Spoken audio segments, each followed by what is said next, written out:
신명기의 메시지는 분명합니다. 우리가 하나님의 말씀에 순종하면 축복과 생명, 은혜를 얻지만 말씀에 불순종하면 저주와 죽음을 받는다는 내용입니다.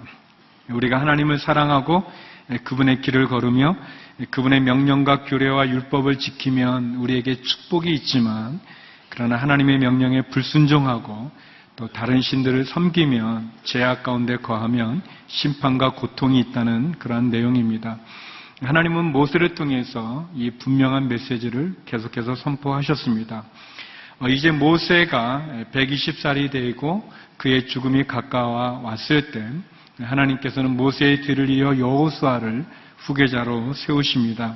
그리고 오늘 본문에 보면 모세와 여호수아의 이 취임식과 또 이스라엘 백성들이 가나안 땅에 들어간 이후에 불순종하게 되는 그들의 죄에 대한 경고의 말씀을 하고 있습니다.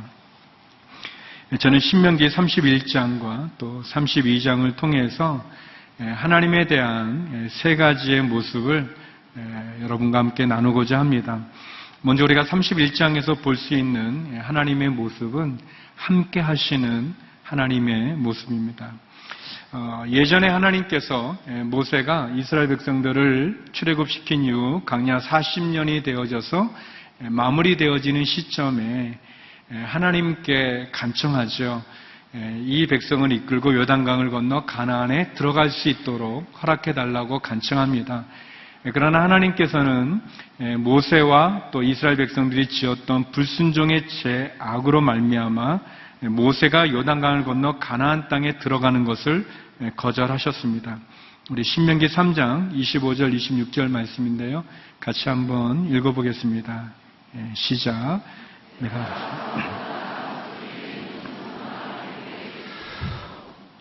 그 좋은 편지와 보게 해주십시오. 그러나 여호와께서는 너희로 인해 여호와께서 말씀하셨다. 그것으로 충분하니 이 문제에 대해 내게 더는 말하지 마라. 하나님께서 모세가 가나안에 들어가는 것을 허락하지 않으셨습니다. 그래서 이제 하나님은 모세의 뒤를 이어서 여호수아를 이스라엘 백성의 지도자로 택하시게 됩니다. 그래서 31장 우리 앞부분에 보게 되면 모세는 이스라엘 백성들에게 하나님의 뜻을 전하고 또 여호수아에게도 하나님의 말씀을 전합니다. 이스라엘 백성들과 여호수아에게 주시는 하나님의 말씀의 내용은 하나님 그들을 함께 하시기 때문에 적들을 두려워하거나 무서워하지 말고, 그리고 그들과 함께 하시는 하나님, 그 하나님을 섬기고 믿고 따라가라고 권면하고 있습니다.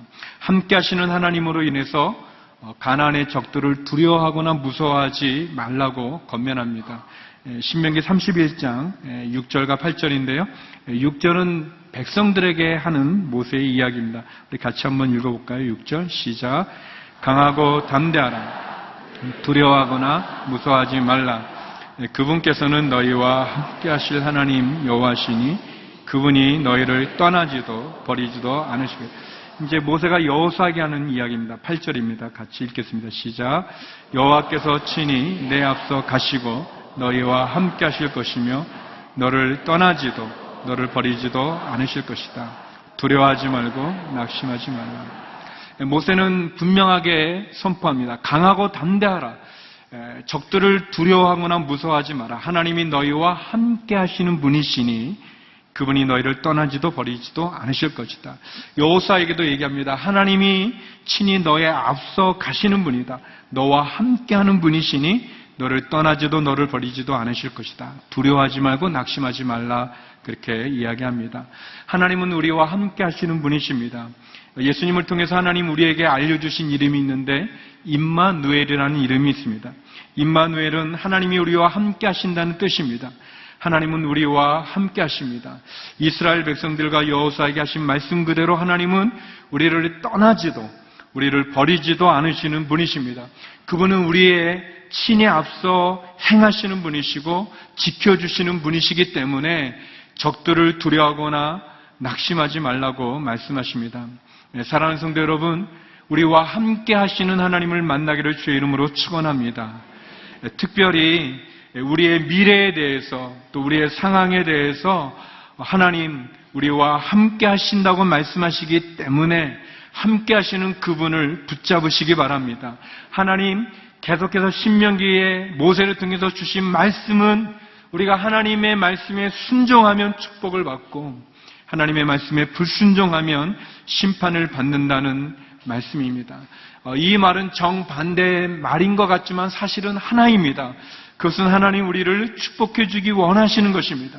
순종하면 당연히 생명과 은혜를 누리지만 불순종하면 그런 축복 대신 심판을 받기 때문에 너희가 돌이키고 돌아오고 돌아서서 하나님 축복의 자리에 은혜의 자리로 나오라는 그런 하나님의 마음을 대변하는 것입니다. 성도 여러분, 우리와 함께 하시는 하나님 그분의 말씀을 들으십시오. 두려워 마라, 무서워 마라. 내가 너와 함께 하겠다. 내가 너를 떠나지도 버리지도 않겠다.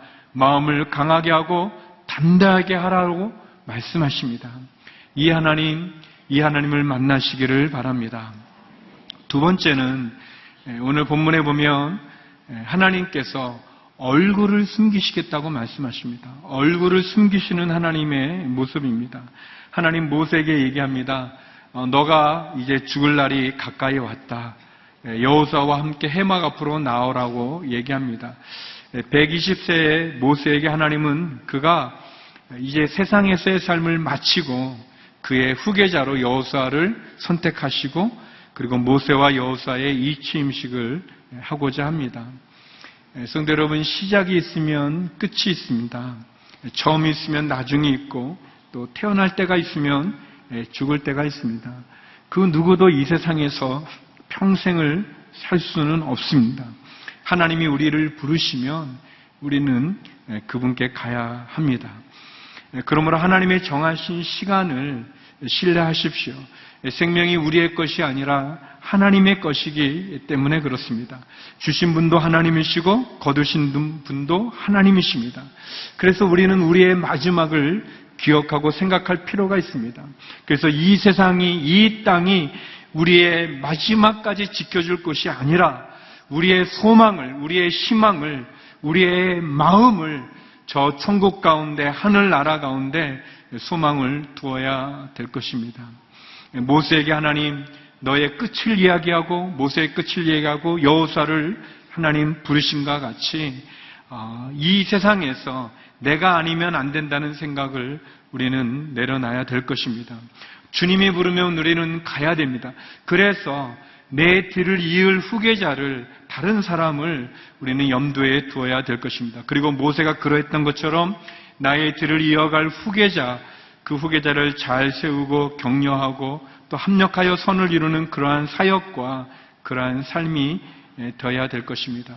지금까지 하나님은 모세에게만 명령을 하셨습니다. 여호수아에게는 어떠한 지시도 내리지 않으셨습니다. 그런데 이제 하나님 모세와 여호수아를 불러서 이스라엘 백성들 앞에서 이제 모세의 리더십이 여호수아에게로 이양된다는 사실을 분명하게 밝히고 있습니다.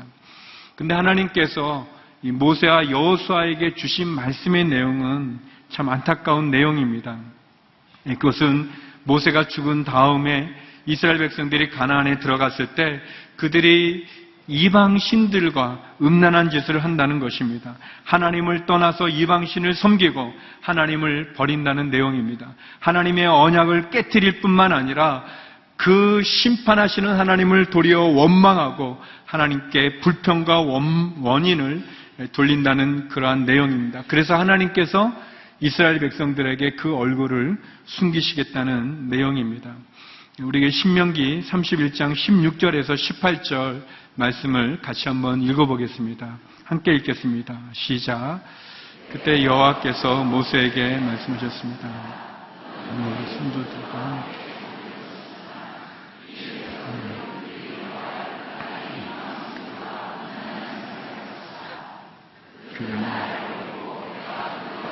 언약을 깰 것이다.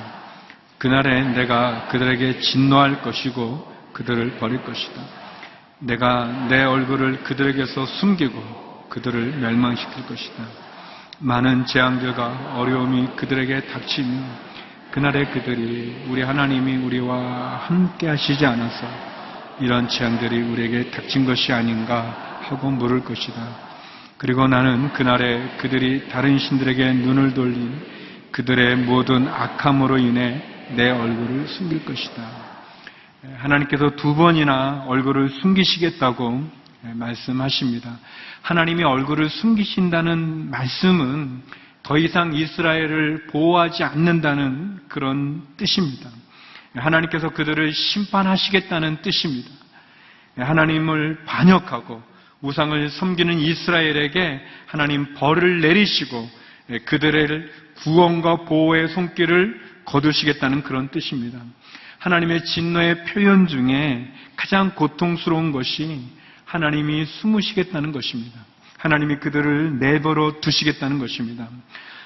이것은 이스라엘이 죄를 졌기 때문에 그렇습니다. 이스라엘이 하나님의 언약을 깨뜨리고 그리고 우상과 음란한 짓을 행하는 그들의 잘못 때문에 그런 것인데도 불구하고 이스라엘 사람들은 그들이 받게 되어지는 그 죄악으로 말미암은 타락과 부패한 그들의 심령으로 말미암은 죄값에 대해서 고통과 심판과 재앙에 대해서 하나님이 그들을 떠났기 때문에 하나님이 그들에게 축복을 거두었기 때문에 그들이 재앙을 받는다고 도리어 하나님을 원망하고 불평한다고 얘기하고 있습니다. 그들이 스스로 하나님의 축복과 은혜를 거절하고 재앙과 저주를 받은 일인데도 불구하고 자기의 잘못을 인정하지 않고 자기의 탓으로 돌리지 않고 도리어 하나님에게 원망하고 불평하는 인간의 오만과 교만과 파렴치함을 보여주는 그러한 장면입니다. 우리도 그렇지 않습니까? 우리가 잘못해서 내가 죄값을 받음에도 불구하고 그것을 나의 탓으로 생각하지 아니하고 다른 사람의 원인으로, 다른 사람의 탓으로, 심지어 하나님에게 원망하는 그런 우리의 모습이 있습니다. 하나님이 숨으시면 인간은 더 이상의 은혜를 받을 길이 없습니다. 하나님이 우리를 떠나시면 우리에게는 소망과 희망이 없습니다. 하나님 없는 인생은 결국 방황과 혼돈과 심판과 고통에 눌려 신음할 수밖에 없는 것이죠. 성도 여러분, 하나님께서 모세와 여호수아에게 이런 경고의 내용을 주시는 것은 그들의 불순종과 죄를 아시기 때문에 돌이키라는 그런 하나님의 경고의 사이렌이라고 말할 수 있습니다. 경고의 사이렌이 들린다는 것은 그래도 이스라엘 백성들에게는 돌이킬 수 있는 기회가 있다는 그런 내용입니다. 여러분이 한번 또 여러 번 이렇게 들어봤을 직한 그러한 이야기입니다. 그리스 거리에 이 기회라는 그런 동상이 있는데 그 동상의 모습이 굉장히 독특하다고 합니다. 그 동상은 이 앞머리는 머리숱이 무성한 그런 모습인데 뒷머리는 대머리를 하고 있고 또 발에는 날개가 있는 그런 이상한 모양을 한 동상입니다. 기회라는 동상인데 근데 그 동상 아래에 이런 글귀가 있다고 합니다. 앞머리가 무성한 이유는 사람들이 나를 보았을 때 쉽게 붙잡을 수 있게 하기 위함이고 뒷머리가 대머리인 이유는 내가 지나가면 사람들이 다시는 붙잡지 못하도록 하기 위함이고 발에 날개가 달린 이유는 최대한 빨리 사라지기 때문이다. 그런 글귀가 있다고 합니다. 제가 어렸을 때 선생님이 이 이야기를 하시면서 이렇게 말했습니다. 인생에는 사람들에게는 모두 기회가 3번이 오는데 앞으로 올 때는 잡기가 쉽지만 지나가면 잡으려면 잡을 수가 없고 또 발에 날개가 달려서 또 뒤에는 대머리여서 잡을 수가 없으니까 기회가 왔을 때 탁 잡아야 된다 그렇게 얘기를 하셨습니다. 물론 기회가 올 때 그 기회를 기회로 알아서 잘 잡는 거 중요하죠. 그러나 저는 하나님께서 과연 우리 인생에 3번의 기회만 주실까? 그렇게 생각하지 않습니다. 기회는 우리에게 다가오는 거기도 하지만 하나님은 우리가 그 기회를 찾기를 원합니다. 찾아서 잡기를 원하십니다. 3번이 아니라 30번이 아니라 300번도 더 많은 기회를 우리들에게 주시는 것입니다. 우리가 죄를 짓 때 그분이 사이렌을 울리는 것은 우리가 돌이키라는 그런 기회가 우리에게 있다는 것입니다. 회개하고 돌이키라는 그런 말씀입니다. 사랑하는 성도 여러분, 하나님이 숨으시면 우리에게는 희망이 없습니다. 하나님이 우리를 떠나시면 우리는 어디에도 우리의 구원의 길이 없는 것입니다. 하나님 우리에게 말씀하시는 것은 돌이키라는 그런 기회를, 그것을 잡으라고 우리에게 말씀해 주시는 것입니다. 하나님이 우리에게 주시는 충고와 경고의 귀를 기울이십시오. 하나님의 얼굴을 숨기는 것이 심판이라면 그분이 그 얼굴을 우리에게 보이시는 것은 우리에게 은혜와 축복이 될 것입니다. 민수기에서 아론은 제사장의 기도에 축복의 기도문을 이렇게 고백하고 있습니다. 민수기 6장 24절에서 26절 말씀인데요. 같이 한번 읽어보겠습니다. 시작.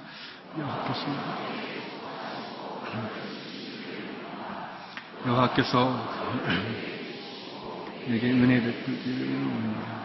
여호와께서 그 얼굴을 너를 향해 드시고 내게 평강을 주시기를 빕니다. 하나님 그 얼굴을 내게 비춘다고 그랬습니다. 그 얼굴을 들어 너를 향해 비춰 평강을 주신다고 말씀하셨습니다. 하나님의 얼굴을 만나는 저와 여러분이 되기를 주의 이름으로 축원합니다.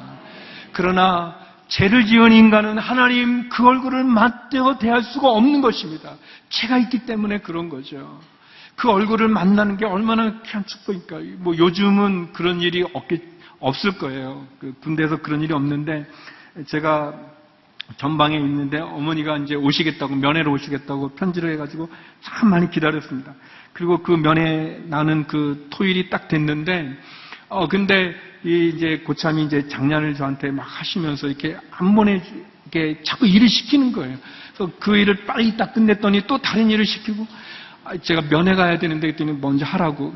또 하긴데 또 다른 일 시키고, 이 콩쥐밭쥐가 현실로 이루어지는 그 괴로움을 아주 겪으면서, 그런데 아무튼 이제 나중에 이제 보내주셨어요. 그래가지고 막 이제 이렇게 면회 장소까지 이렇게 좀 차를 타고 가야 되는데, 아무튼 차선 막 가서 어머니를 뵀는데, 군인 아닙니까? 근데도 막 눈물이 막 나면서, 엄마, 그러면서 이제 엄마가 이제 무슨 일이 있나 막 그러셨지만, 보고 싶은 얼굴을 볼 수 있는 것, 얼마나 큰 축복입니까? 근데 하나님, 우리가 죄를 져서 그분이 그 얼굴을 숨기시겠다면, 그 얼굴을 돌리시겠다면, 그만큼 우리에게 안타까운 일이 어디 있겠습니까?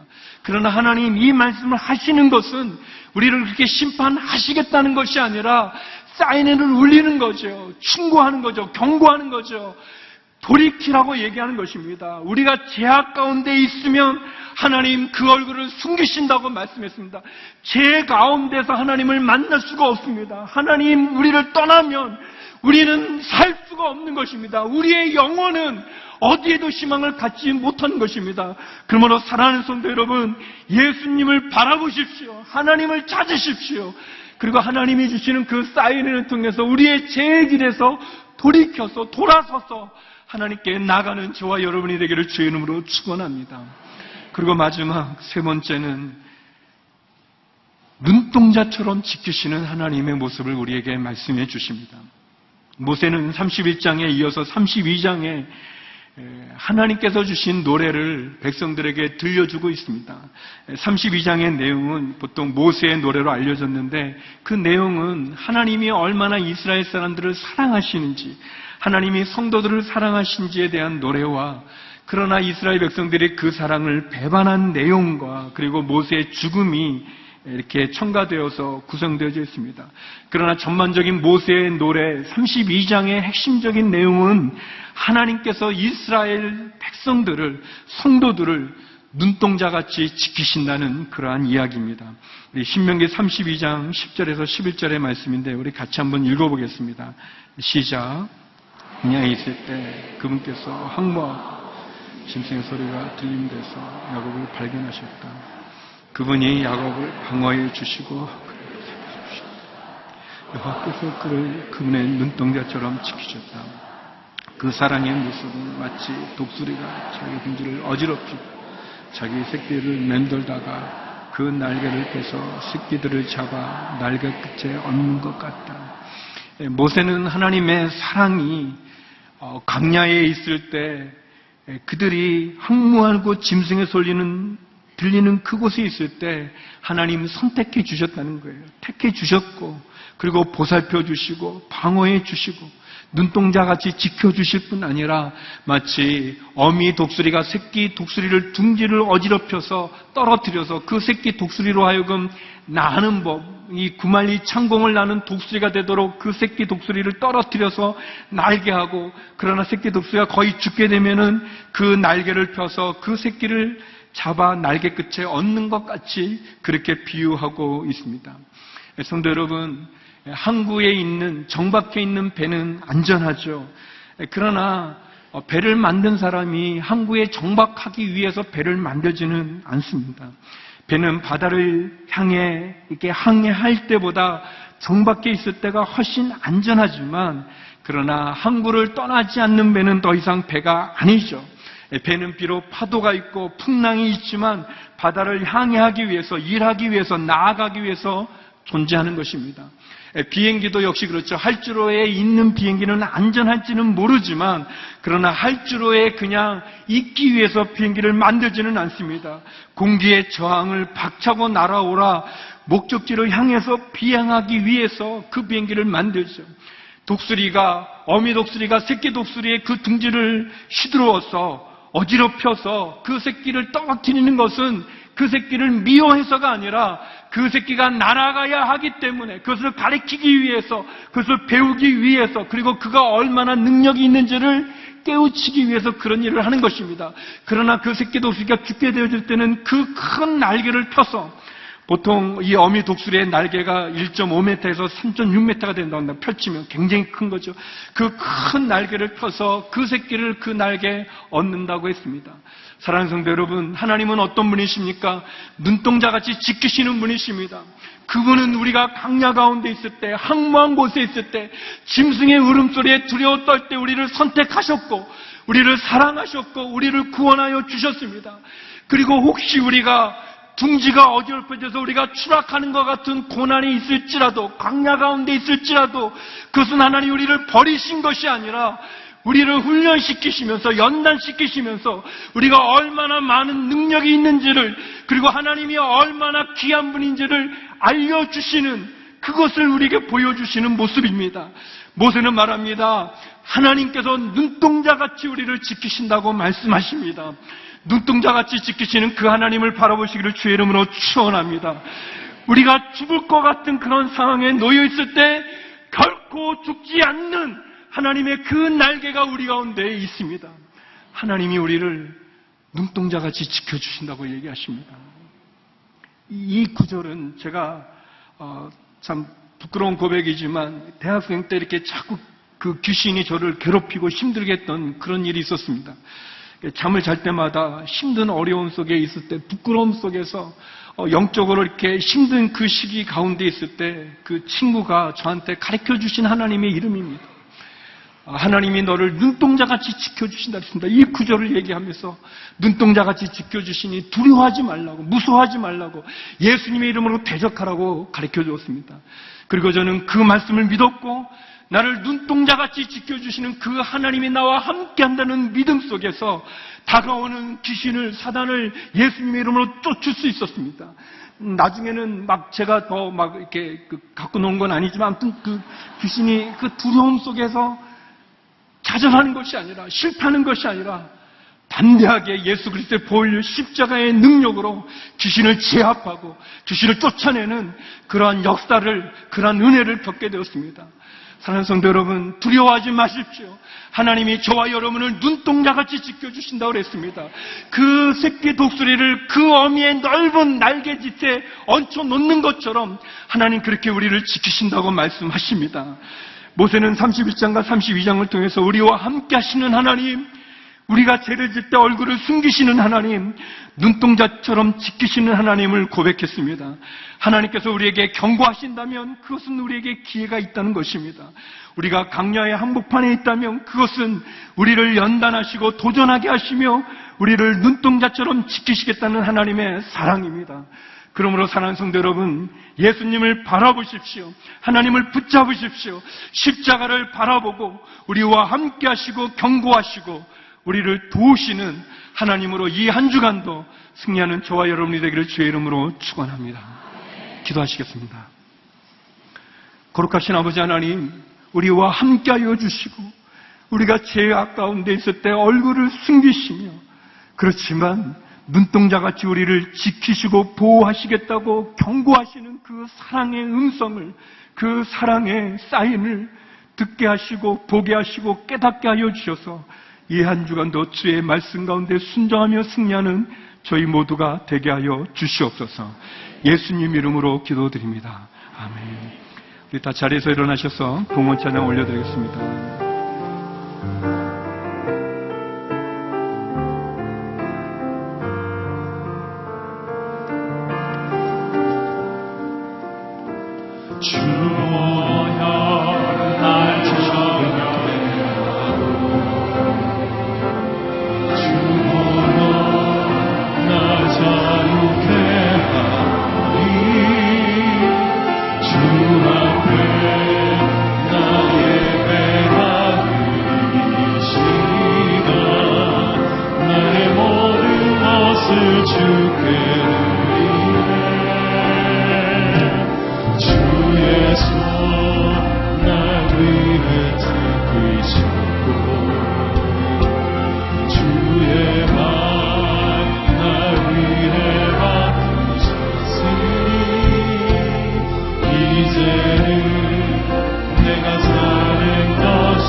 주님, 우리를 예배자의 자리로 부르시고 말씀을 통하여 우리를 새롭게 하시니 감사합니다. 함께 하신 하나님, 또 눈동자처럼 보호하신 하나님을 신뢰하는 한 주간 되게 하옵소서. 주님의 뜻을 헤아리고 주의 마음을 알아서 죄의 자리에서 돌이키게 하시고 주님의 거룩함을 닮아가는 복된 한 주간 되게 하옵소서. 주님 주신 은혜에 감사해서 귀한 예물을 드리오니 받아주시고 드린 손길마다 하늘의 놀라운 은혜로 충만케 하여 주시옵소서. 이제는 주 예수 그리스도의 은혜와 하나님의 크고 놀라운 사랑과 성령의 감화감동 충만하심과 교통하심이 주님의 뜻과 은혜 가운데 살기로 결단하는 하나님의 백성들과 흩어져 복음 전하는 선교사님들 가운데 이제부터 영원까지 함께 하시기를 간절히 축원하옵나이다. 아멘.